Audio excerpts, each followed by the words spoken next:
Nano lube എങ്ങനെ ബോട്ടിൽ നിന്ന് maximum എടുക്കാം എന്നുള്ളതാണ് നമ്മളിപ്പോൾ ഇതിനകത്ത് കാണിക്കാൻ പോകുന്നത്. ആദ്യം തന്നെ നാനോ ലൂബ് പൊട്ടിക്കുക.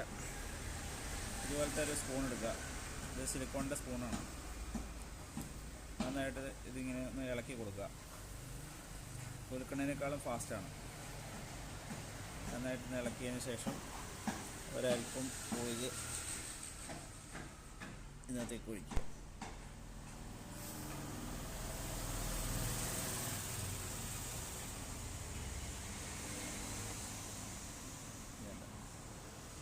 അതിൻ്റെ അടിയിലാണ് നാനോ ലൂബ് മൊത്തം ഇരിക്കുന്നത്.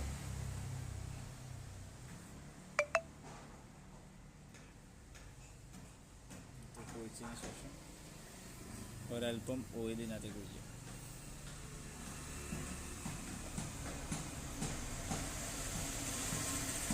നന്നായിട്ട് ഇതുപോലെ ഒന്ന് മിക്സ് ചെയ്ത് കൊടുക്കാം.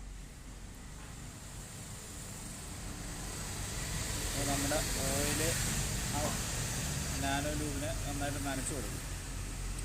ഇപ്പോൾ നാനോ ലൂബിൻ്റെ അകത്ത് പൊതുവേ ഓയിലില്ല, അതിനകത്ത് അഡിറ്റീവ്സ് മാത്രമേ ഉള്ളൂ. അതുകൊണ്ടാണ് നമ്മൾ ഓയിൽ ഒഴിച്ച് ഒന്ന് ഇതുപോലെ ചെയ്യാൻ പറഞ്ഞത്. അതിന് ശേഷം നിർത്തിയിട്ട് ഇങ്ങനെ അങ്ങോട്ട് കൊടുക്കുക.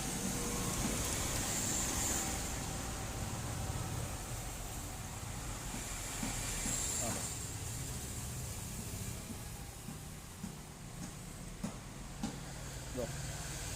കാണാൻ പറ്റുന്ന ഒരു ഫുള്ള് കാര്യമായി. അത് ബാക്കിയുള്ള ഓയിലാണ്.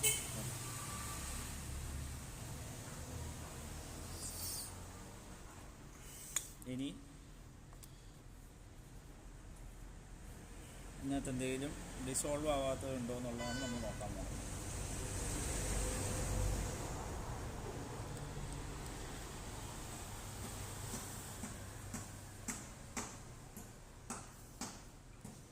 ഇത് വളരെ കോൺസെൻട്രേറ്റഡാണ്. ഉണ്ടോ,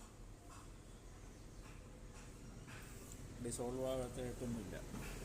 വേറൊരു ബോട്ടിലേക്ക് പകർത്തി കാണിച്ചു തരാം.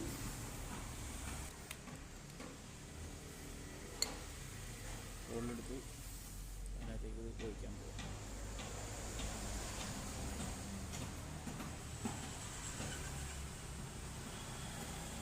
ഡിസോൾവ് ആകാത്ത ഒന്നുമില്ല, ഫുള്ള് ഡിസോൾവ് ആകുന്നുണ്ട്.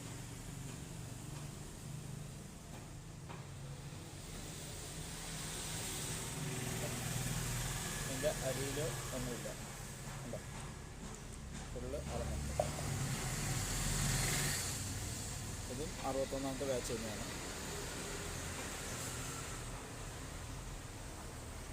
പിന്നെ ഉള്ള മെത്തേഡ് എന്ന് പറഞ്ഞിട്ടുണ്ടെങ്കിൽ ചൂടാക്കുക എന്നുള്ളതാണ്. ചൂടാക്കി കഴിഞ്ഞാൽ വളരെ ഈസി ആയിട്ട് വരും.